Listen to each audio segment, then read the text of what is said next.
Sabay-sabay natin alamin ang mga kaganapan na nangyayari sa ating bansa.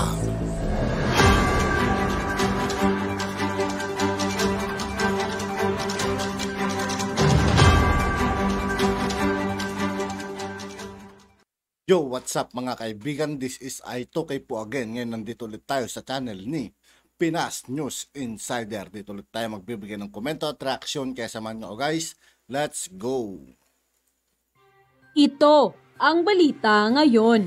Viral ngayon sa mundo ng social media. Ang di umano'y balitang sana'y mabawi ng gobyerno ang lahat ng dating pag-aari na ibinenta noon di umano ng pamahalaan ni Cory Aquino.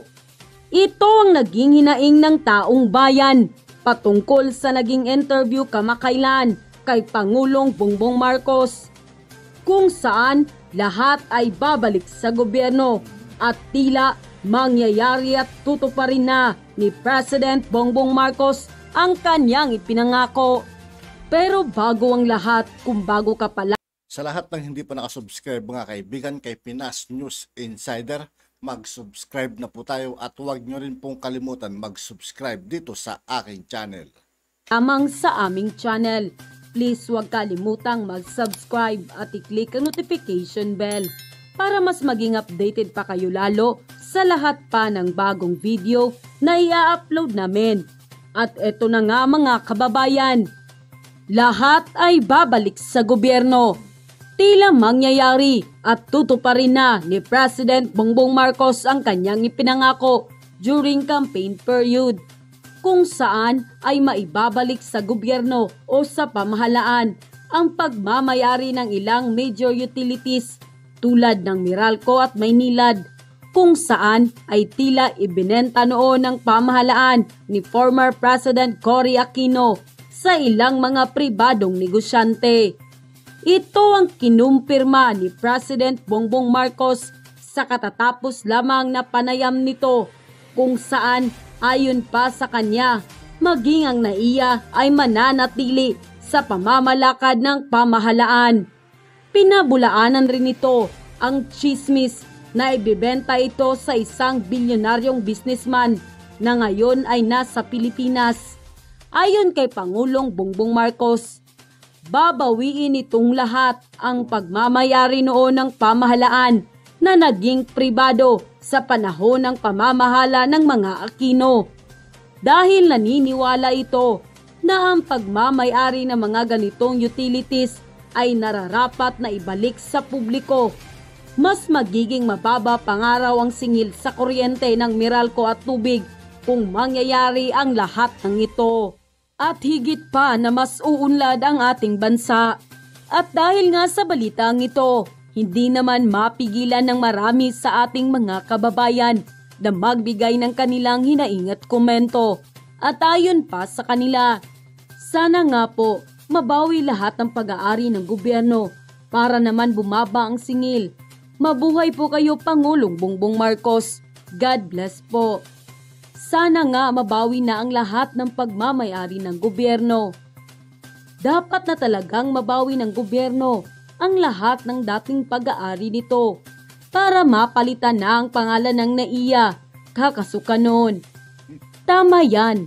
Dati namang government-owned ng Meralco at Maynilad at iba pang ibinenta ng mga Aquino nung panahon ng admin nila.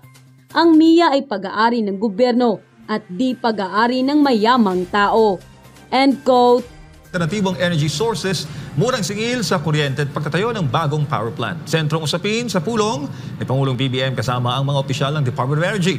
Pangulong BBM naman nagbigay ng go signal sa DOE para maisagawa ang research sa wind power bilang energy source. Nakipagpulong si Pangulong Ferdinand R. Marcos Jr. sa top officials ng Department of Energy at Energy Regulatory Commission o ERC sa Malacanang nitong Miyerkules. Sentro ng diskusyon ang mga kapamaraanan upang tugunan ang mga isyu sa hanay ng power sector. Kabilang sa meeting agenda ang presentasyon ng DOE hinggil sa short, medium at long-term goals para sa 2023 to 2040 Power Outlook. Kasama rin sa natalakay ang mga hakbang para maibsan ang epekto ng global inflation. Ito ay upang makapagbibigay ng abot-kayang singil sa elektrisidad para sa mga consumer. Napag-usapan din ang patungkol sa exploration ng alternatibong malinis na energy sources. Samantala, nagbigay na ng go signal si Pangulong Marcos Jr. para sa pagsasaliksik sa wind power bilang alternatibong energy source. Binigyan ng Pangulo ang Department of Energy ng green light para tuklasin at paunlarin ang offshore wind. Saad ni PBBM, potensyal ito bilang mapagkukunan ng malinis at sustainable energy ng bansa. Una nang inatasan ng Chief Executive si DOE Secretary Rafael Lutilla at iba pang energy officials na sumulong sa offshore wind energy production initiatives ng ahensya. Sa kabilang banda, inilahad ng punong ehekutibo na kailangang magsimula ng gumawa ng hakbang ngayon upang maiwasan ang pag-aantala sa pagtatayo ng isang bagong power plant.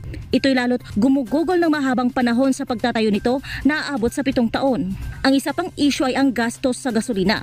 Ipinunto ni Pangulong Marcos na may mataas na presyo ng gas na hindi praktikal na magpatakbo ng mga power plant. Kaya naman nais ni PBBM na humanap ng paraan ang gobyerno upang matiyak na may sapat na power supply ang bansa kahit man lang sa maikling panahon. Masusiring tinalakay ang mga kapamaraanan kung paano magkaroon ng mababang electricity price. Kaugnay dito, inihayag ni Pangulong Marcos na dapat agresibong kumilos ang pamahalaan upang tugunan ang short-term at long-term energy requirements ng bansa. Ladies and gentlemen, the President of the Republic of the Philippines, His Excellency Ferdinand R. Marcos Jr.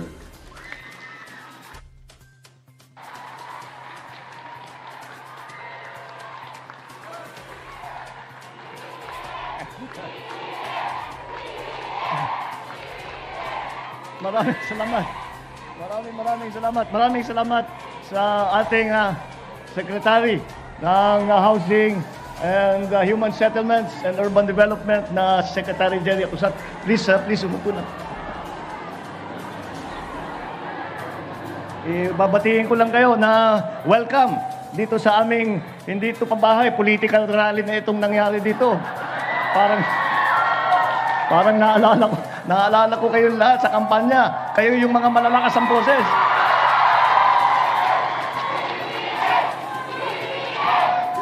Salamat sa inyong lahat. At mabuti naman at nagkaroon ako ng pagkakataon na makabalik muna ng Malabon dahil marami tayong ginagawa. At kung minsan hindi tayo makalabas ng opisina, pero hindi na bale. At meron ako paminsan-minsan na nakikita ko kayong lahat. Siyempre, masarap na kayo ay makasama muli. Mga kasama ko na nagsuporta sa akin, na binigyan ako ng tulong. Kaya naman po, ay pinapaspas po namin lahat ito upang naman ay masuklian namin ang inyong pagmamahal at ang inyong suporta na ibinigay sa halalan. Ngayon ay kami naman ang gagawa ng lahat upang yung aming pinag-usapan na pagkakaisa, yung ating pinag-usapan na tayo ibabangon muli ay magiging katotohanan kasama kayong lahat, kasama lahat ng ating mga kababayang Pilipino. Maraming salamat po. Babatiin ko rin ang ating mga butihing senador. Mabigat itong Malabon. Hindi lang presidente ang pumupunta. Lahat ng sekretary. Nandito pa yung mga senador. Senator Sherwin Gatchalian, yung inyong kapitbahay. Andyan din si Senator J.B. Ejercito, na ating kasama. At ang ating butihing Mayor Ginny Sandoval ng lungsod ng Malabon. Ang ating General Manager sa NHA, General Manager Joe Bentay. Lahat ng mga benepisyaryo ng pabahay ng pamahalaan, ang ating mga kasamahan, my fellow workers in government, ating mga minamahal na kababayan, magandang tanghali po sa inyo lahat. Huwag po kayo mag-aalala na masyado matagal yung speech ko. Magpapakain daw si Mayor Ginny ng tarong. Sinubo ko na naman si Mayor. Masaya po ako na nandito at makasama kayong lahat. At tunghayaan ang pagsasakatuparan ng ating hangarin na makapagpatayo ng bahay para sa ating mga kababayan dito sa lungsod ng Malabon. Ang St. Gregory Homes Project ay binubuo ng mahigit na 20 tiglimang palapag ng mga gusali na merong 1,380 unit na pabahay na dekalidad, matibay at ligtas. Naging matagumpay ang housing project na ito dahil sa pagtutulungan ng National Housing Authority, lokal na pamahalaan ng Malabon, iba pang ahensya ng gobyerno, at siyempre ang ating kasama at partner ang pribadong sektor. Naway mas marami pa tayo mapapatayong bahay at matutulungan na kapwa nating Pilipino. Kaya't nagpapasalamat ako muli sa kooperasyon ng ating mga benepisyaryo dito sa St. Gregory Homes Project na karamihan ay naging informal settlers at dating nakatira lang sa kung saan-saan, sa waterway, sa danger zone, mga ibang lugar na naapektuhan ng mga proyekto ng Department of Public Works. Sana po ay magsilbi ito na paalala at patunay na ang proyektong ito ay handang gumabay at tumulong sa inyong tungo sa pagunlad ng inyong pamumuhay. Para po sa kaalaman ng lahat, napakalapit po sa aking puso ang pagsisiguro na maging matagumpay ang mga human settlements at housing projects ng ating gobyerno. Isa po sa mga binibigyan nating prioridad ang magbigyan ng solusyon ang napakatinding kakulangan ng pabahay dito sa buong Pilipinas. Kaya naman po ay hinamon ko ang aking sarili at ang aking mga kapwalingkod sa DHSUD, sa NHA, lalong-lalo na ang ating mga LGU na matugunan at ang mga pangangailangan ng pabahay sa loob ng aking termino bilang Pangulo. Naniniwala po ako na kaya nating makamit ito kung ang lahat ay magtutulungan, magiging masunurin sa batas at paiiralin ang bayanihan spirit ng Pilipino. Ang mga housing program na ito ay naglalayong makapagpatayo ng disenteng pabahay para sa mga kababayan natin pinakanangangailangan. Ito po ay inisyatibo ng gobyerno upang tiyakin na ang bawat pamilyang Pilipino ay mayroong bahay na mauuwian at matatawag nilang sarili nilang tahanan. Hindi naman po kinakailangan na ito'y maging magarbo. Ang mahalaga, ito ay matibay at nasa tahimik at ligtas na lugar. Sapat upang mamuhay ng masaya at makapagsimula ng may pag-asa na sa bawat miyembro ng bawat pamilya. Hangad din ng pamahalaan na makatulong at maibsan ang mga problemang pinapasan ng ating mga kababayan sa araw-araw na hamon sa buhay.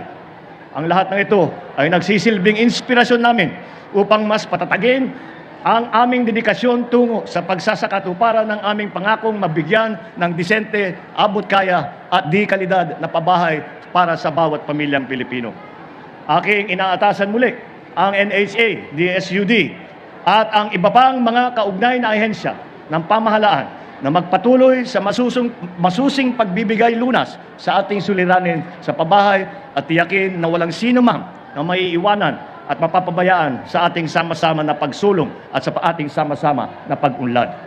Hinihikayat ko rin po ang mga benepisyaryo natin dito na patuloy po ninyo suportahan ang mga programa at proyekto ng pamahalaan na naglalayong matulungan, mapabuti ang antas ng pamumuhay ng bawat isang Pilipino. Binabati ko ang ating mga benepisyaryo ng proyektong ito sa pagkakaroon ninyo ng bago at sariling tahanan. Naway maging masaya, masagana at mapayapa ang inyong pamumuhay sa inyong bagong bahay at komunidad. Maraming salamat at mabuhay po kayong lahat. Magandang tanghali po sa inyong lahat.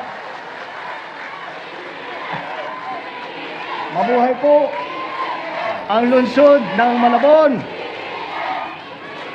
Maraming salamat po. Magandang tanghali po. At yun na nga mga kababayan. At yun nga po mga kaibigan, dito po nagtatapos ang ating reaction video. Muli, ako po si I2K ng Sundalo ng Tunggalo at 811. Maraming salamat sa patuloy na pagsuporta.